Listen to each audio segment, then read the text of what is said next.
সুপ্রিয় শিক্ষার্থীবৃন্দ, আসসালামু আলাইকুম। সবাইকে স্বাগতম শিমুল মেমোরিয়াল নর্সারি স্কুল অ্যান্ড কলেজ কর্তৃক আয়োজিত আজকের ক্লাসে। তোমাদের সঙ্গে আজকে ক্লাস উপস্থাপনায় আমি আছি মোহাম্মদ হাসানুজ্জামান, সহকারী শিক্ষক, শিমুল Memorial নর্সারি school and college.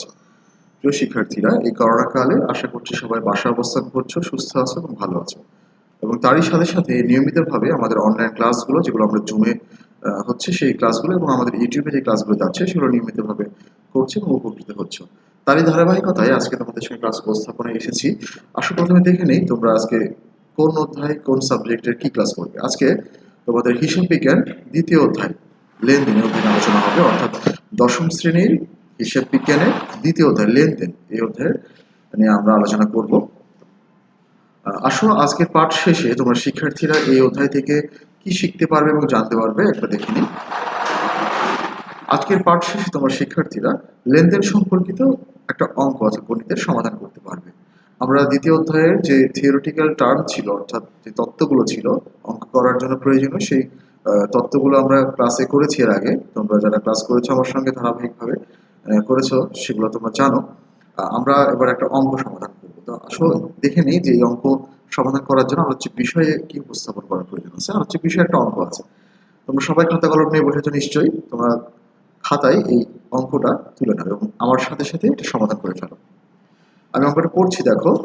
Amjad enterprise একটি ব্যবসায় প্রতিষ্ঠান। 2019 সালের জুলাই মাসে উক্ত ব্যবসায় প্রতিষ্ঠানে নিম্নোক্ত ঘটনাগুলো সংঘটিত হয়।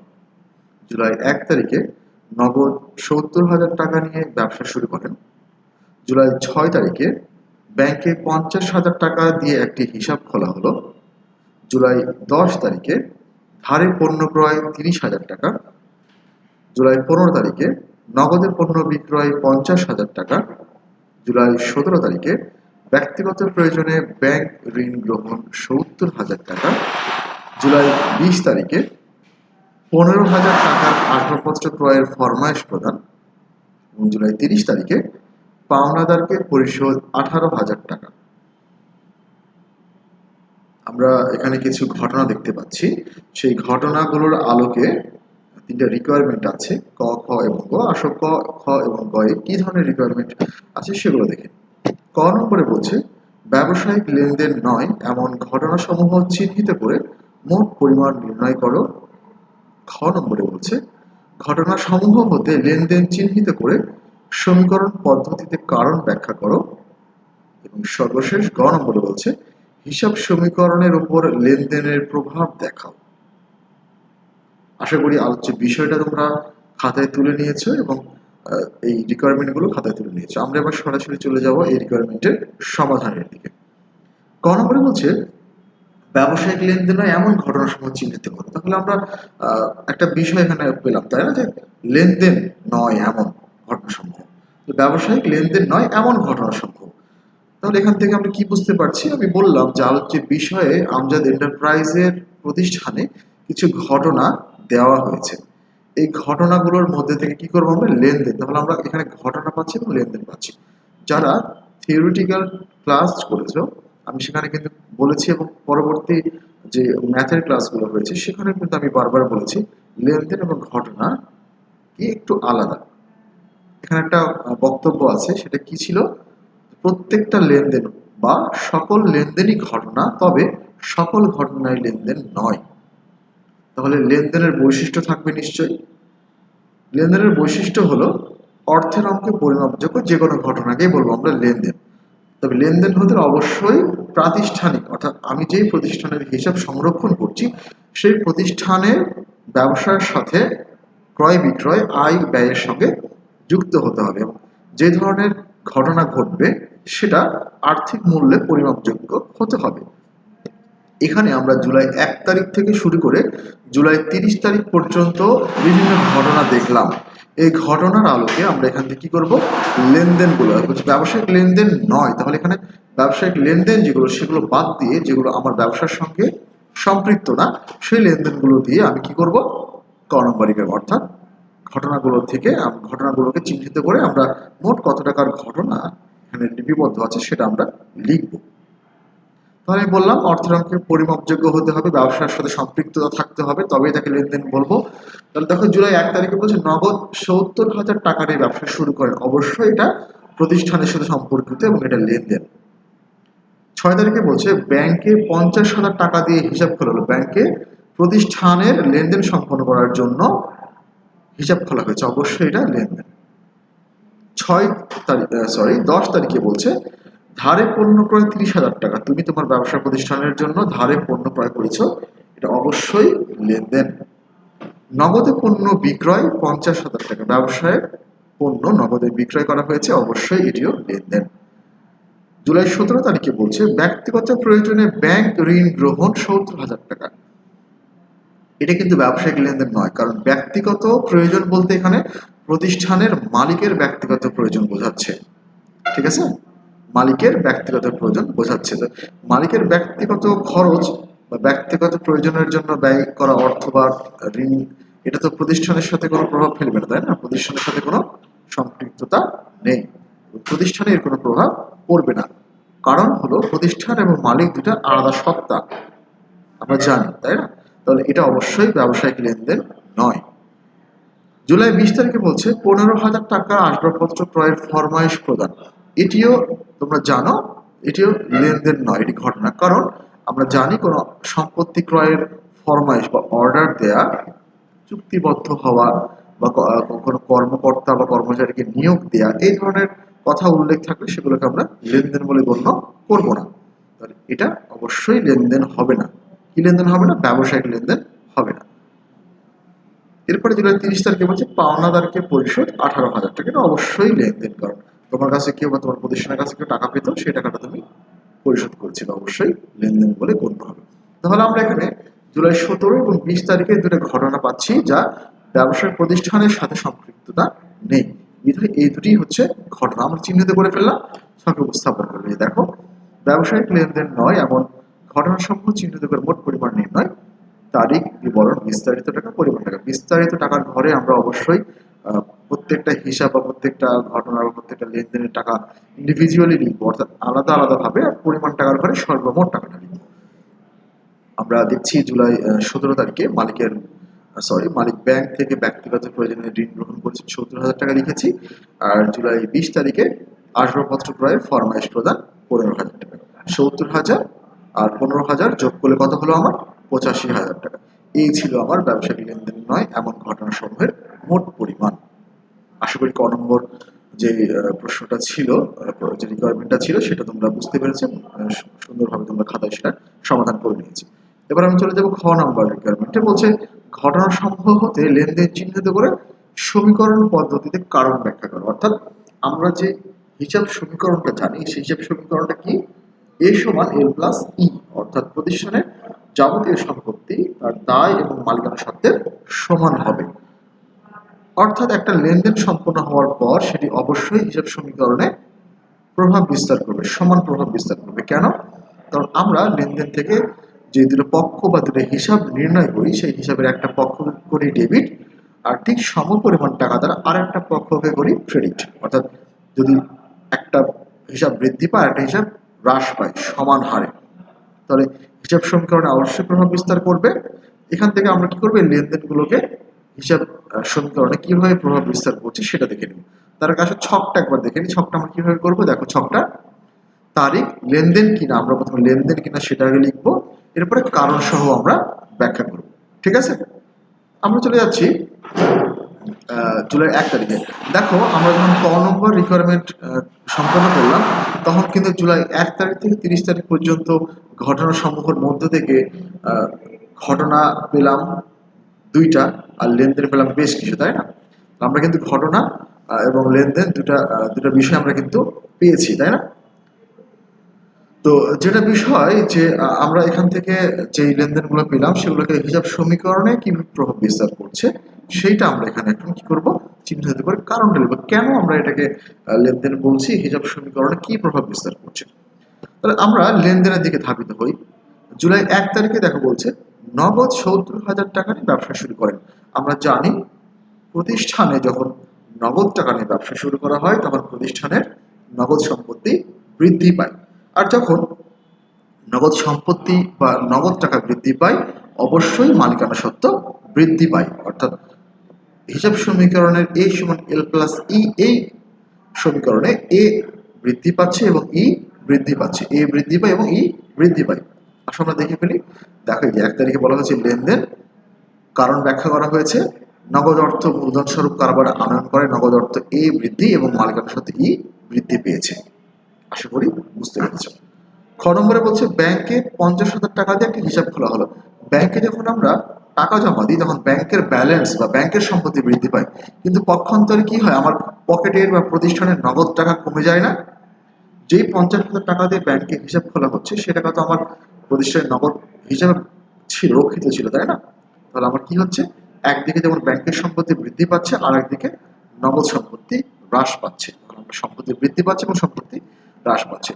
জুলাই 6 তারিখে অবশ্যই একটি লেনদেন ব্যাখ্যায় দেওয়া হয়েছে। দেখো, নগদ অর্থে ব্যাংকে জমা দেওয়া হয়, কারবারের নগদ অর্থে এ হ্রাস এবং ব্যাংকের ব্যালেন্স এ বৃদ্ধি পেয়েছে, তাই না? এটা তো আমরা ব্যাখ্যা করলাম। পরের লেনদেনে চলে যাই। 10 তারিখে বলছে ধারে পণ্য ক্রয় 30,000 টাকা। দেখো, আমরা ধারে যখন কোনো কিছু ক্রয় করি তখন কিন্তু আমাদের দায়বদ্ধতার সৃষ্টি হয়। যখন ধার করি তখনই কিন্তু আমাদের দায়বদ্ধতার সৃষ্টি হয়। তাহলে এই দায়বদ্ধতা সৃষ্টি হলে দায়বদ্ধতাকে আমরা কি বলি? পাওনাদার বলি, তাই না? বা প্রদেয় হিসাব বলি, অর্থাৎ এল লাইবিলিটিস। দেখো, আমরা যদি নগদে ক্রয় করতাম তখন কি হতো, নগদ টাকা কমতো আর মালিকানা সত্ত্ব কমতো। নগদ টাকা কি হতো, নগদ টাকা কমতো আর মালিকানা সত্ত্ব কমতো। কিন্তু আমি কি করছি, ধারে ক্রয় করেছি, যার ফলে মালিকানা সত্ত্ব ঠিকই হ্রাস পাবে, যেহেতু নগদ টাকা পরিশোধ করিনি বিধায় আমার দায়বদ্ধতা বৃদ্ধি পাবে। অর্থাৎ দায়বদ্ধতা এল বৃদ্ধি পাবে আর মালিকানা সত্ত্ব কমে যাবে, কারণ তোমার কাছে যখন টাকা পাবে কেউ তখন তোমার স্বত্বাধিকার অবশ্যই কমবে। দেখো এখানে 10 তারিখে লেনদেন, এটা অবশ্যই ধারে পণ্য ক্রয় করার ফলে মালিকানা সত্ত্ব ই হ্রাস পেয়েছে এবং পাওনাদার এল বৃদ্ধি পেয়েছে। এরপর 15 তারিখে বলছে নগদে পণ্য বিক্রয় 50,000 টাকা। নগদে পণ্য বিক্রয় করলে নগদ সম্পদের বৃদ্ধি পায়, আর নগদ সম্পদের বৃদ্ধি পেলে মালিকানা সত্ত্ব বৃদ্ধি পায়। আমরা 15 তারিখে দেখতে পাচ্ছি এটা লেনদেন, নগদে পণ্য বিক্রয় করার ফলে প্রতিষ্ঠানের নগদ অর্থ এ বৃদ্ধি এবং মালিকানা সত্ত্ব ই বৃদ্ধি পেয়েছে। খুব সহজ এটা। এরপরে 17 তারিখেরটা, 17 এবং 20 তারিখ আমরা দেখতে পেলাম লেনদেন নয়। কেন? কারণ 17 তারিখ এবং 20 তারিখের ঘটনা, সরি লেনদেন নয়, 17 এবং 20 তারিখের ঘটনা এটা হিসাব সমীকরণে কোনো প্রভাব বিস্তার করবে না। আমরা এটা লিখে ফেলবো। দেখো, 17 তারিখে দেখো বলছে এটা লেনদেন নয়, কারণ ব্যাখ্যা করেছি মালিকের ব্যক্তিগত প্রয়োজনে ঋণ গ্রহণ করা এটি হিসাব সমীকরণে, অর্থাৎ এল সমান এ সমান এল প্লাস ই উপাদানে ব্যবসায়ের কোনো আর্থিক অবস্থার পরিবর্তন ঘটেনি। জুলাই 20 তারিখের ক্ষেত্রে একই কথা, লেনদেন নয়। কারণ কি? আসবাবপত্র ক্রয়ের ফরমাইশ প্রদান করার কারণে এটি হিসাব সমীকরণে, অর্থাৎ এ সমান এল প্লাস ই উপাদান ব্যবসায়ে কোনো আর্থিক অবস্থার পরিবর্তন ঘটেনি। আমরা 30 তারিখের লেনদেনটা দেখি। বলছে পাওনাদারকে পরিশোধ 18,000 টাকা। যদি আমরা পাওনাদারকে পরিশোধ করি, অর্থাৎ যে আমার কাছে টাকা পাবে, তাহলে আমার দায়বদ্ধতা কমে যাবে না? যে পরিমাণ টাকা আমি পরিশোধ করব ঠিক তত পরিমাণ টাকার দায়বদ্ধতা আমার কমবে না? যেমন আমি ধারে ক্রয় করেছিলাম, আমরা ধারে ক্রয় করেছিলাম কয় তারিখে? দেখো, জুলাইয়ের 10 তারিখে পণ্য ক্রয় করেছিলাম 30,000 টাকা। এই 30,000 টাকার মধ্য থেকে আমরা 18,000 টাকা পরিশোধ করলাম। তাহলে সে কি আর 30,000 টাকা আমার কাছে চাইতে পারবে? পারবে না। 18,000 টাকা থেকে পরিশোধ করছি, এই যে পরিশোধ করলাম সেই যে আমার কাছে আর চাইতে পারবে না 18,000 টাকা। এটা কি দায়বদ্ধতা কমিয়ে দেয় না? হ্যাঁ, দায়বদ্ধতা কমিয়ে দেয়। ঠিক একইভাবে যখন আমি পাওনাদারকে টাকা পরিশোধ করছি, আমার কিন্তু নগদ টাকাও কমে যাচ্ছে, অর্থাৎ দায়বদ্ধতা কমবে, নগদ টাকা কমবে।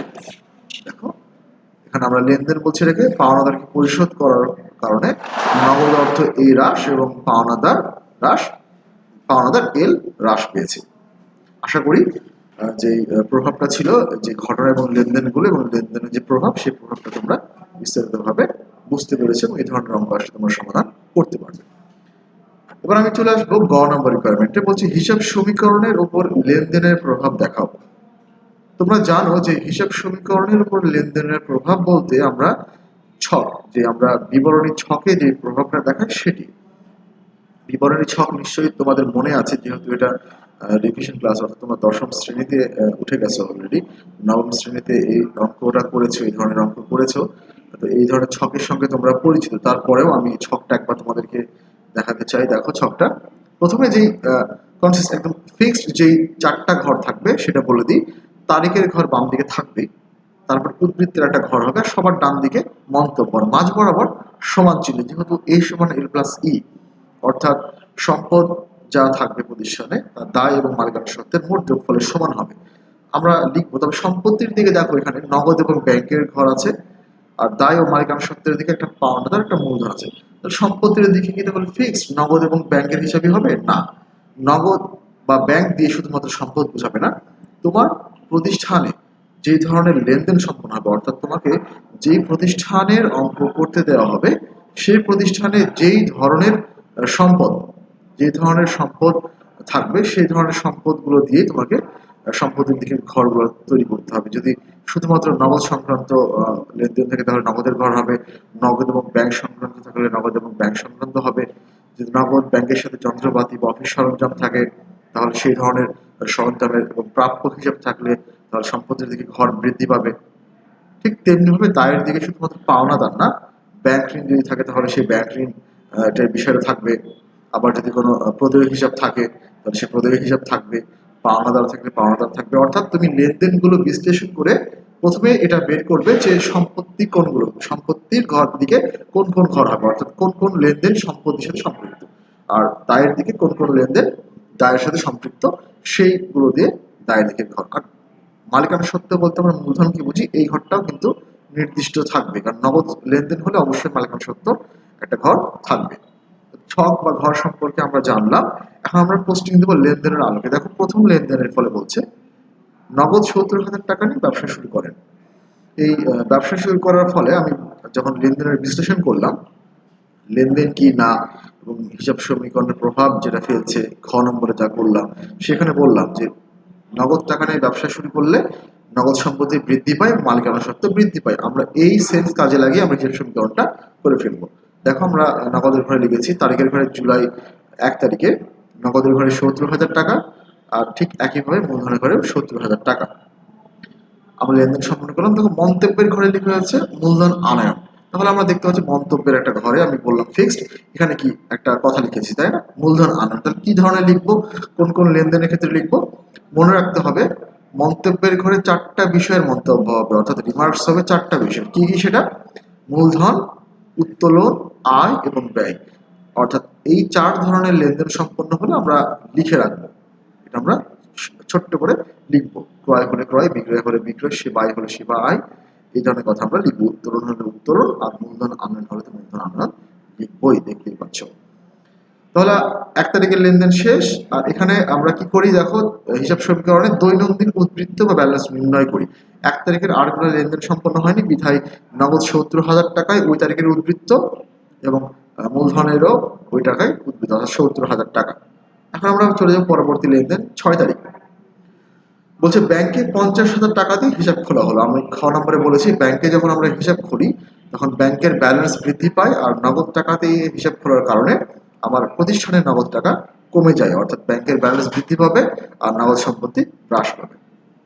আমরা এখানে দেখতে পাচ্ছি ৬ তারিখে, তোমরা দেখো এখানে আমি পয়েন্ট আউট করছি, এই যে এখানে নগদ টাকা দিয়ে ব্যাংক হিসাব খোলায় নগদ টাকা কমে গেল, যা ব্র্যাকেটের মধ্যে আমরা লিখেছি, মাইনাস চিহ্ন দিয়েও লেখা যায়। আর ব্যাংকের ব্যালেন্স আমরা কি করলাম, বৃদ্ধি করলাম। দেখো এখানে ব্যাংকের ব্যালেন্স বৃদ্ধি করলাম, লেনদেন শেষ হয়ে গেছে, আমরা উদ্বৃত্ত লিখে ফেলবো। দেখো নগদ টাকা ছিল তোমার প্রতিষ্ঠানে ৭০,০০০, যার মধ্যে ৫০,০০০ টাকা দিয়ে তুমি ব্যাংক হিসাব খুলেছো, তাহলে নগদ টাকা কমে গেছে না, কমে গেল। দেখো এখন উদ্বৃত্ত কত, ২০,০০০ টাকা। আর ব্যাংকের উদ্বৃত্ত হলো কত, ৫০,০০০ টাকা। কেন হলো, এই টাকা দিয়ে তুমি করেছো, ব্যাংক হিসাব করেছো।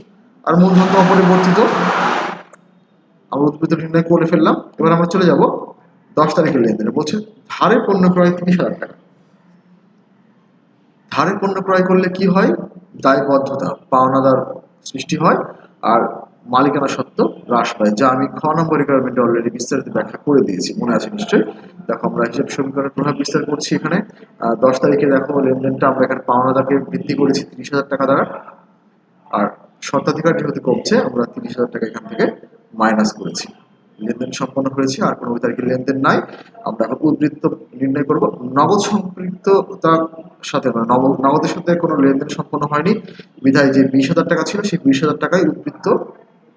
ব্যাংক সংক্রান্ত কোনো লেনদেন ছিল না বিধায় ওই 50,000 টাকাই উদ্বৃত্ত ওই তারিখে।